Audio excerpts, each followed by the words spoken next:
Samajwadi party के सांसद हैं ज़ियाउर रहमान। उनके पिता भी टिकट मांग रहे हैं संभल विधानसभा से। समाजवादी पार्टी से टिकट मांग रहे हैं। पुरानी एक अदावत थी, बर्क साहब के इंतकाल के बाद वो अदावत दूर हुई, आपने उनका चुनाव लड़ाया। मान लीजिए वो अपने उनके वालिद टिकट मांग रहे हैं, तो मानते हैं कि उधर से भी एक चुनौती रहेगी आप किसी का नाम मत लीजिए। मैं तो ये कह रहा हूँ, जिससे पार्टी का निर्देश आएगा हमने करा है और करके दिखाएंगे। करा नहीं है, बहुत से लोग पार्टी छोड़ के चले जाते हैं, चले भी गए हैं, उसके बावजूद भी हम पार्टी में हैं। कई मर्तबा होता है, ऊंच नीच हो जाती है हर जगह। आपके सारे फैसले आपके हक में आए जरूरी नहीं है। मैं शहर में घूमा, मैं लोगों से बात की, लोग कहते हैं कि जिस तरीके का संभल में विकास होना चाहिए था उस तरीके का विकास समाजवादी पार्टी के विधायक नहीं करा पाए संभल में। मानते हैं कि इसका नुकसान होगा आने वाले विधानसभा चुनाव। मुझे नहीं मालूम आप किन लोगों में बैठते उठते हैं। कहते हैं कि लोग कहते हैं आपके विपक्षी कहते हैं कि आप डर दिखाते हैं कि बीजेपी आ जाएगी, आप हमें वोट दो, समाजवादी को वोट दो, बीजेपी, आप डर दिखाते हैं, वोट लेते हैं। आपका ये छोटा सा इंटरव्यू है, अगर मैं इस पर अगर मैं बात करूंगा कि हमने क्या किया है तो बहुत लंबी फहरिश हो जाएगी। संभल को असली पहचान संभल की जो मिली है वो आपके विधायक नहीं दी है। संभल को शायद पहले कोई जानता भी नहीं था। समाजवादी पार्टी के सांसद अगर आपको मिलते हैं तो आप उनसे क्या मतलब कौन मिलता है? समाजवादी पार्टी के सांसद ज़ियाउर रहमान जी जी। अगर आपको मिलते हैं तो आप उनसे क्या कहेंगे? कुछ एक भाई इलेक्शन को मेरा लेकर भाई है और हमारे लिए मान्य है। संभल के सांसद हैं और हमारी मुलाकातें होती हैं और अक्सर हमारी जो बात होती है वो विकास को लेकर चर्चा रहती है, किसी मुद्दों पर लेकर चर्चा रहती है। तो हम अक्सर संभल की बेहतरी के लिए, विकास के लिए और जो मुद्दे संभल के अंदर आजकल चल रहे हैं उन पर हमारी गंभीर चर्चा भी होती है। तो विधानसभा चुनाव को लेकर बात हुई आपकी सपा सांसद? हमारे पास लिखित रूप में है, ये हम अपनी जबान से नहीं कह रहे हैं। हमने दिखावा कम किया होगा, हम लोग हो सकता है प्रचार कम कर पाए होंगे, लेकिन लोगों ने उसका इस्तेमाल किया है, लोगों ने उनको माना है, लोगों ने उनको देखा है, तभी वोट दिया। और भी कैंडिडेट है, आप ही के पूर्व जिला अध्यक्ष हैं फिरोज खान साहब, वो भी टिकट मांग रहे हैं। अब आप किसी का नाम मत लीजिए। मैं तो ये कह रहा हूँ, जिससे पार्टी का निर्देश आएगा हमने करा है और करके दिखाएंगे। करा नहीं है, बहुत से लोग पार्टी छोड़ के चले जाते हैं, चले भी गए हैं, उसके बावजूद भी हम पार्टी में हैं। कई मर्तबा होता है, ऊंच नीच हो जाती है हर जगह। आपके सारे फैसले आपके हक में आए जरूरी नहीं है। एमआईएम भी एक फैक्टर मानते हैं संभल विधानसभा में कि एमआईएम एक फैक्टर हो सकता है, क्योंकि नगर पालिका का चुनाव हो, नगर पालिका के चुनाव में आपके घर से प्रत्याशी था, हार मिली, कहा जा रहा है कि मौजूदा जो चेयरमैन है उनके पति या दूसरा कोई कैंडिडेट एमआईएम से हो सकता है। तो लगता है कि चुनौती मिलेगी एमआईएम से समाजवादी पार्टी के प्रत्याशी। मैं इस बात पे ये कहूँगा कि बेवजह में इंटरव्यू चलते चलते बीच में आप एक ऐसी पार्टी का नाम ले देते हैं।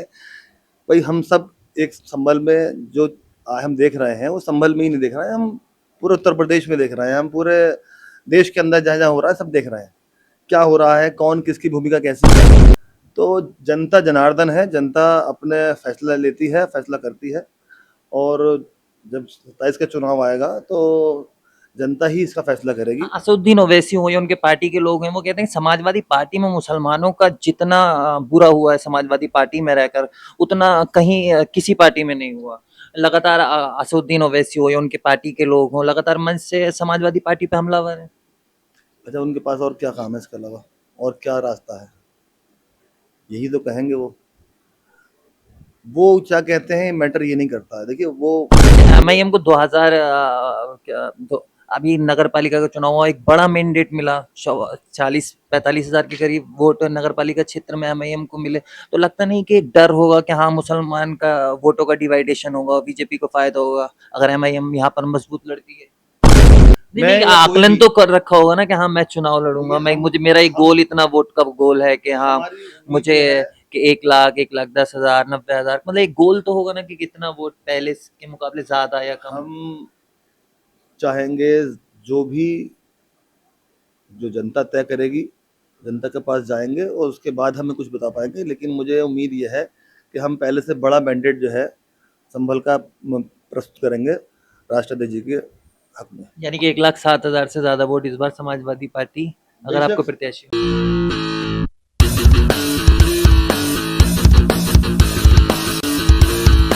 नमस्कार आदाब, आप देख रहे हैं द हल्ला बोल। देश के सबसे बड़े सूबे उत्तर प्रदेश में अगले साल विधानसभा चुनाव होने वाले हैं।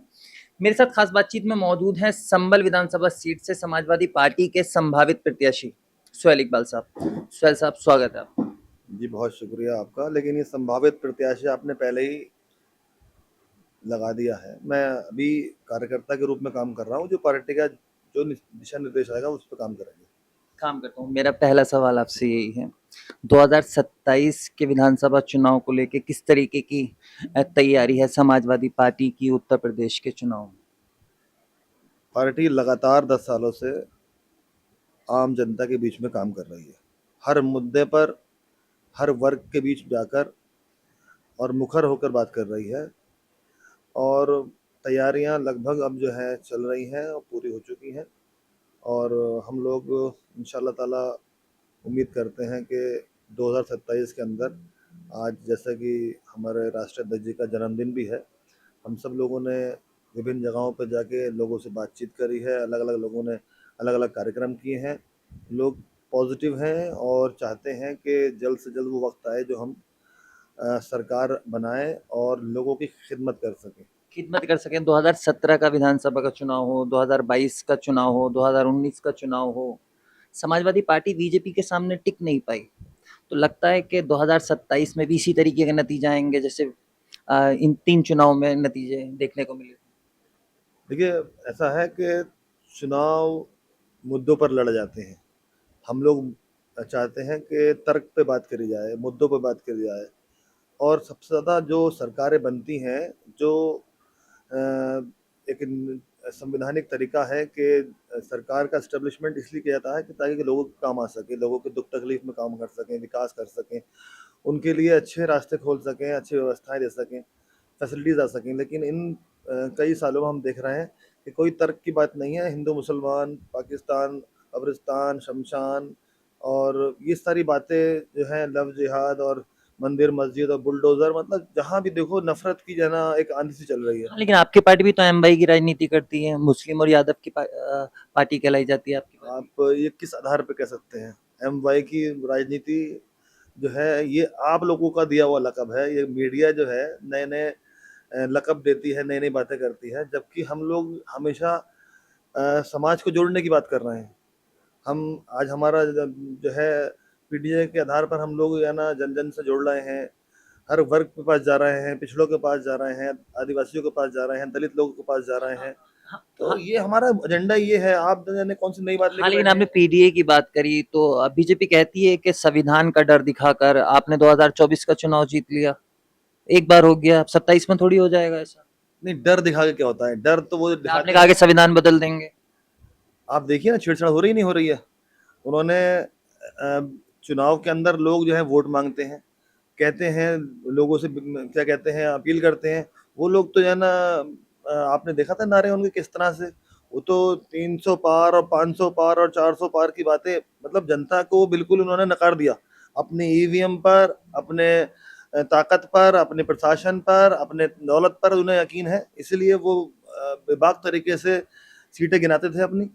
लेकिन जब हमने जनता के बीच में गए, जनता से बात करी, पीडीए का हमने नाम लिया और उसके साथ संविधान को रखा कि ये सारी चीजें हैं जो हो रही हैं और संविधान के साथ छेड़छाड़ हो रही है, नए नए कानून बनाए जा रहे हैं और सिर्फ अपना नाम पैदा करने के लिए। ये नहीं है कोई उसके अंदर कोई कोई मजबूत बात रखी जा रही है। वो कुल मिला के कान घुमा के पकड़ना है, मगर पकड़ना तो कान ही है।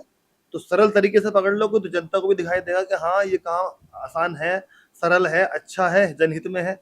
आप घुमा घुमा के कान पकड़ेंगे, जीएसटी लाएंगे तो ऐसे हैं कि कई मरतबा बदल चुके।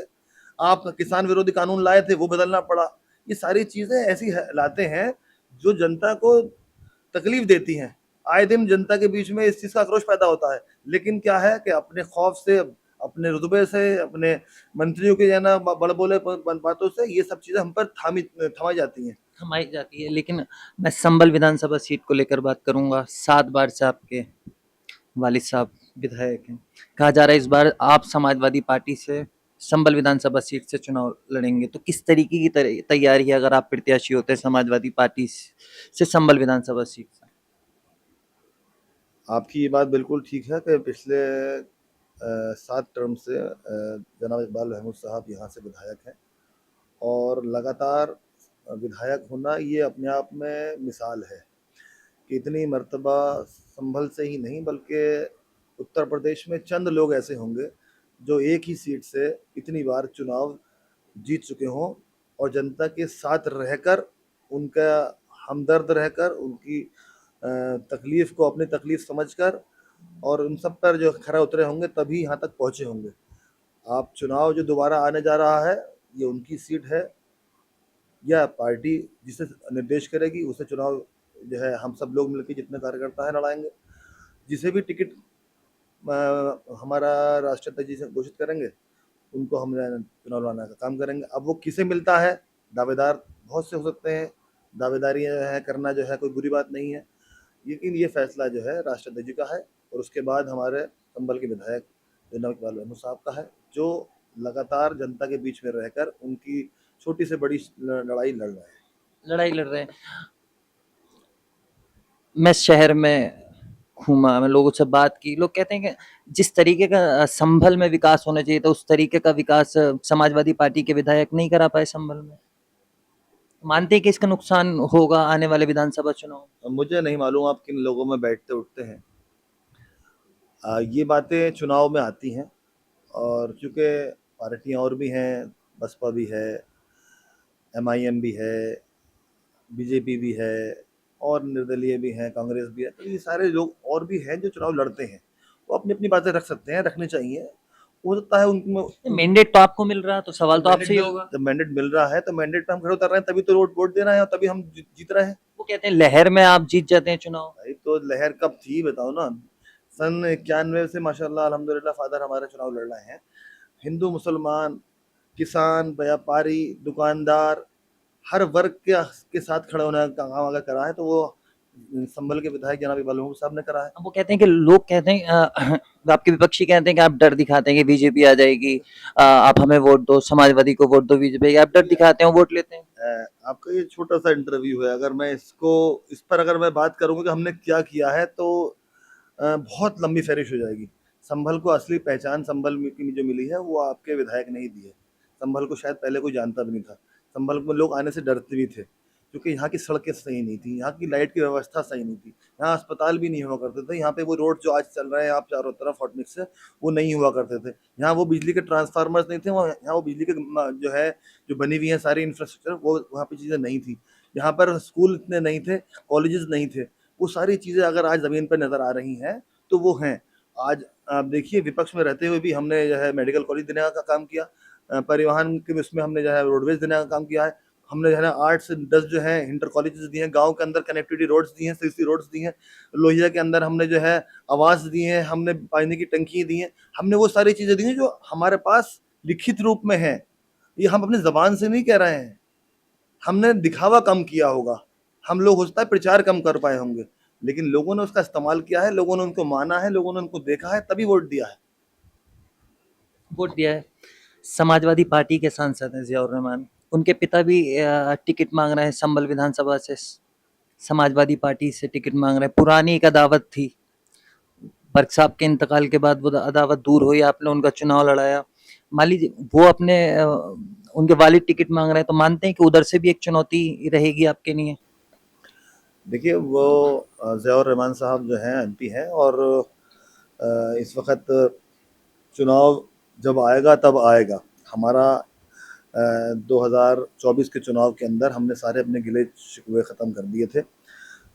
मरहूम शफ़ीक़ुर रहमान बर्क साहब जब इंतकाल फरमा गए तो हमारे वालिद मोहतरम ने कब्र पे पहुंचकर अपने सारे गिले शिकवे वहीं दफन कर दिए थे और उनके सर पर हाथ रख के ये कहा था कि मैं तुम्हारे साथ हूँ और मेरा तुमसे कोई ऐसा नहीं है, जो बात भी थी वो सिर्फ अल्फाजों की थी, लेकिन मन में मेरे कोई भेद नहीं है। मतभेद हो सकते हैं विचारों में और उसके बाद जैसा राष्ट्रपति जी का टिकट अनाउंस करा हमने चुनाव लड़ाया उनको। अब चुनाव आएगा 2027 का, उसमें राष्ट्रपति जी किसे टिकट देते हैं ये उनका फैसला होगा, पार्टी का फैसला होगा और उस फैसले को हम सब मानेंगे मिलकर।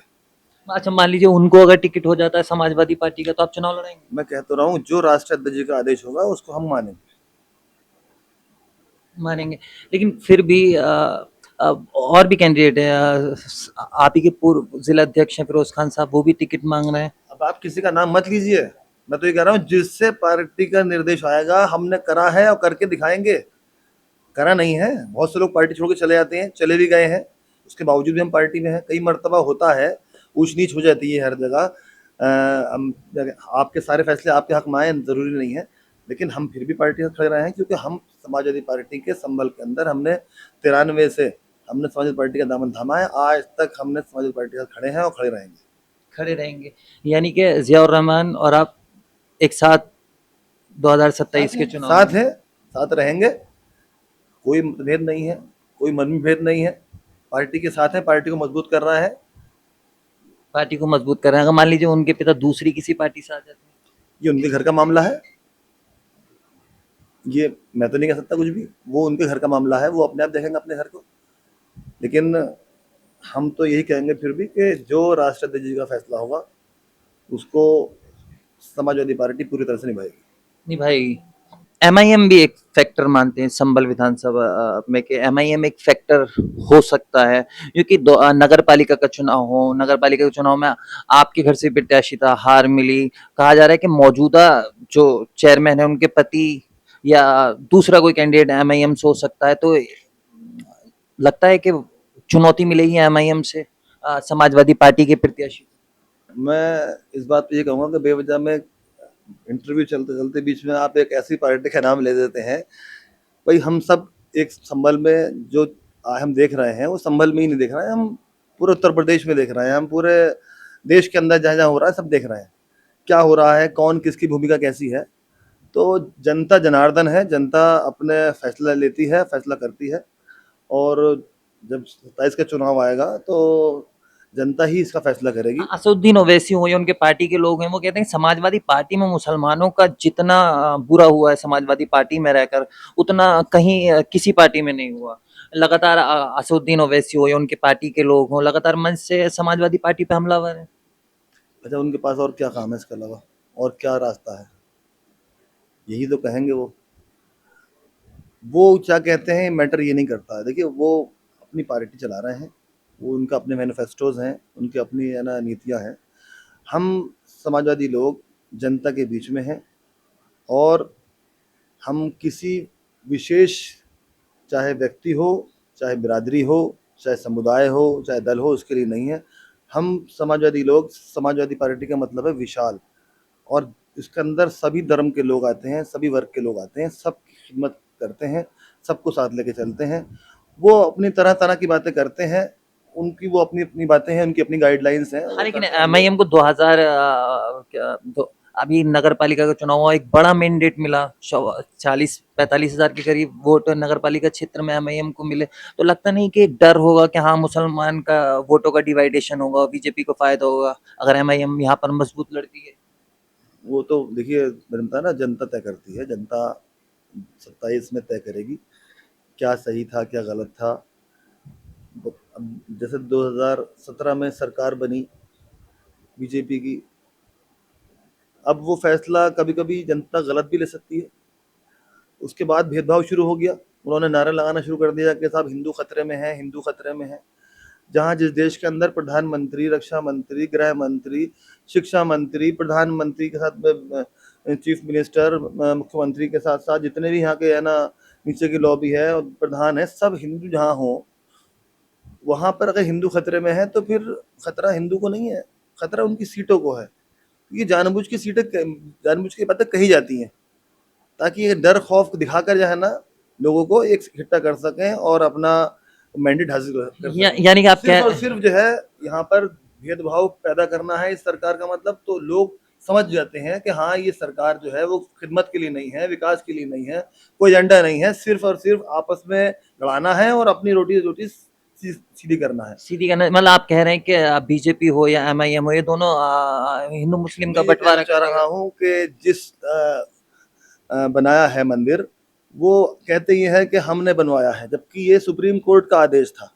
सुप्रीम कोर्ट का आदेश को मुसलमानों ने माना और पूरे देश के अंदर कहीं आवाज़ नहीं उठी इसके खिलाफ, और वहाँ वो मंदिर स्थापित करा गया, कोई किसी की आवाज़ तो नहीं उठी। अब जब इंटरव्यू होता है, कोई बात होती है, अखबार में आती है, तो कहते हैं हमने राम मंदिर बनवाया। अब राम मंदिर किसने बनवाया ये जनता जानती है, लेकिन वो अपना क्रेडिट लेना चाहते हैं। अब जो वो कहते हैं कि हमने बनवाया, उसके बाद चोरी किसने करवाई, अब ये नहीं कहेंगे चोरी हमने करवाई। अब ये कहें कि जिस तरह से वो कहते हैं कि हमने मंदिर बनवाया, उस तरह से ये कहें कि हमने चोरी करवाई। जनता सब समझ रही है क्या करना है क्या नहीं करना है, गलत क्या है सही क्या है। मेरा तो सब कोई कुछ कह रहा है कहते रहिए, जनता सब जानती है आप क्या कहना चाह रहे हैं क्या नहीं कहना चाह रहे हैं, लेकिन जनता का अपना फैसला होता है। हाँ, लेकिन मेरा सवाल कुछ और था, आप मैं जवाब कुछ जवाब उसमें दे दिया मैंने। आप नहीं जो कहना चाह रहे हैं वो अलग बात है, लेकिन जो मैं कहना चाह रहा हूँ बात अच्छा वही नहीं, जाएगी सीधी। एमआईएम चुनौती बनेगा या नहीं बनेगा संभल विधानसभा में जनता आपके लिए? जनार्दन है, जनता फैसला करेगी।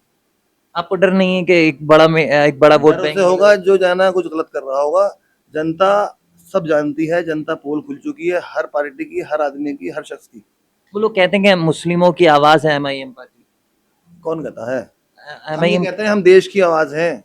जो गरीब है हम उसकी आवाज हैं, जो परेशान है हम उसकी आवाज हैं, जो मजलूम है उसकी आवाज है। हम छात्र जो हैं, जो कन्याएं जो हैं, जो जो वृद्धा बेचारी जो है ना, जिनको पेंशन नहीं मिल पा रही है, हम उनकी आवाज हैं। हिंदू मुसलमान करने का काम जिसका है वो करता रहे। करता रहे। समाजवादी पार्टी के सांसद अ, अगर आपको मिलते हैं तो आप उनसे क्या मतलब कौन मिलता है? समाजवादी पार्टी के सांसद जी जियाउर रहमान जी जी। अगर आपको मिलते हैं तो आप उनसे क्या कहेंगे? कुछ एक अगर भाई मिलते इलेक्शन को मेरे लेकर भाई बात हैं हो। और हमारे लिए मान्य हैं, संभल के सांसद हैं, और हमारी मुलाकातें होती हैं। और अक्सर हमारी जो बात होती है वो विकास को लेकर चर्चा रहती है, किसी मुद्दों पर लेकर चर्चा रहती है। तो हम अक्सर संभल की बेहतरी के लिए, विकास के लिए, और जो मुद्दे संभल के अंदर आजकल चल रहे हैं उन पर हमारी गंभीर चर्चा भी होती है। तो अच्छा, हमारा विधानसभा चुनाव को लेकर बात हुई आपकी सपा सांसद से? अभी ऐसी कोई बात हुई नहीं है। वो कभी मौका लगेगा, वो चाहेंगे, हम चाहेंगे, या बड़े हमारे चाहेंगे तो उस पर भी बात होगी।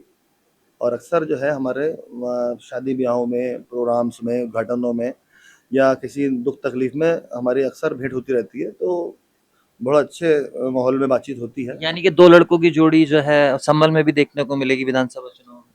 देखिए, ये तो वक्त तय करेगा। जोड़ी तो हमारी आज भी है, कल भी है, आगे भी रहेगी।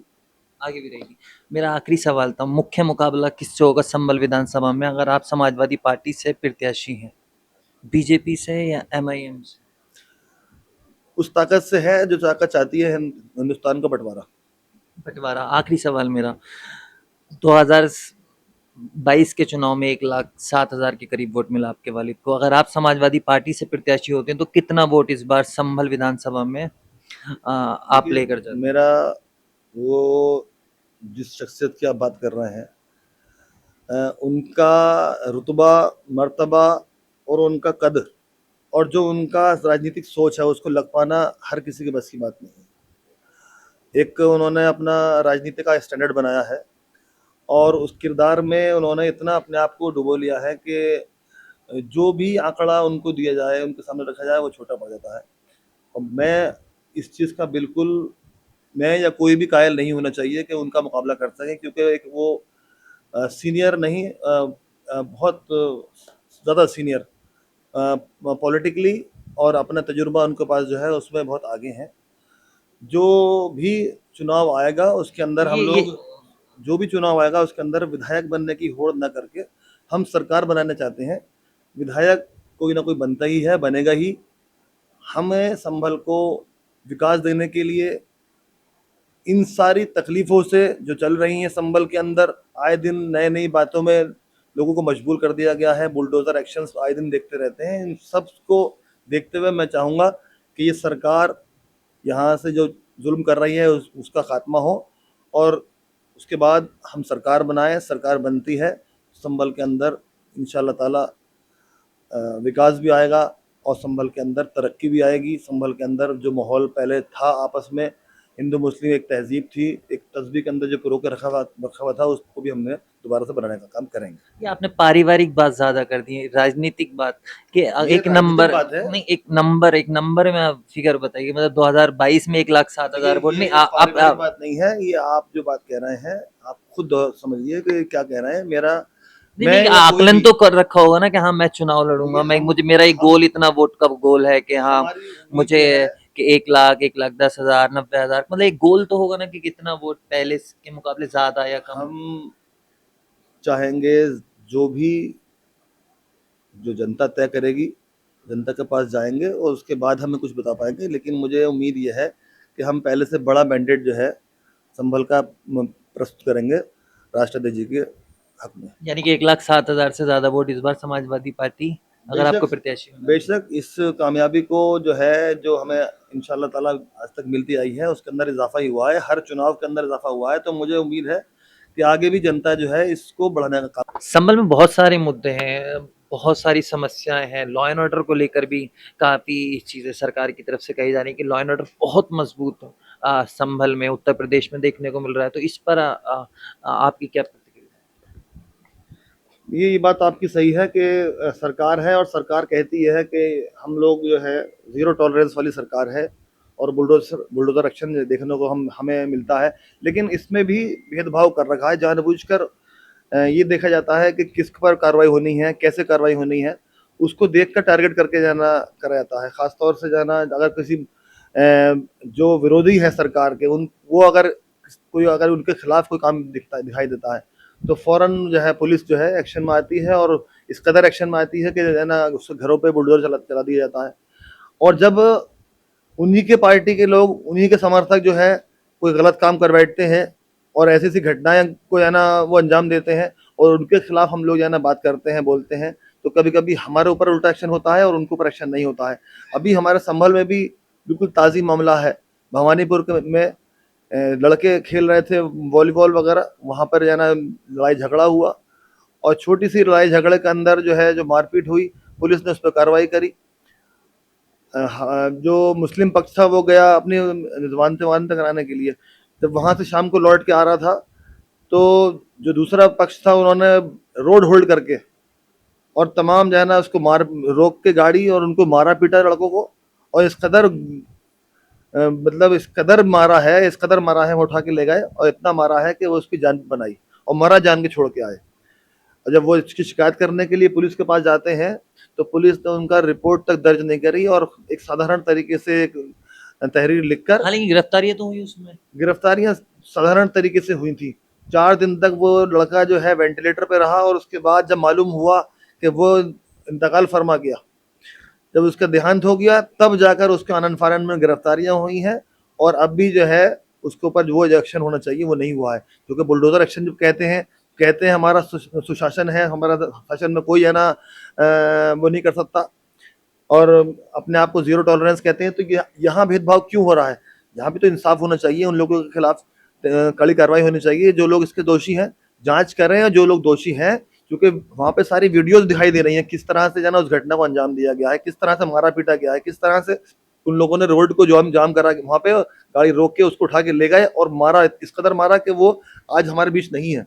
तो यहाँ पर भी तो जो है ज़ीरो टॉलरेंस करना चाहिए और उस पर बुलडोज़र चलाना चाहिए। तो ये आप सही कह रहे हैं कि यहाँ पर हर चीज़ जो है वो पक्षपात के दर पे नापी जा रही है और पुलिस ख़ास तौर से जो है भेदभाव करती है और कहीं न कहीं वो बाइस्ड हो जाती है और चीज़ों को मैनिपुलेट कर लेती है। अगर आपने अभी तक चैनल को सब्सक्राइब नहीं किया है तो प्लीज़ सब्सक्राइब कीजिए और ताज़ा अपडेट पाने के लिए बेल आइकन को दबाना ना भूलें।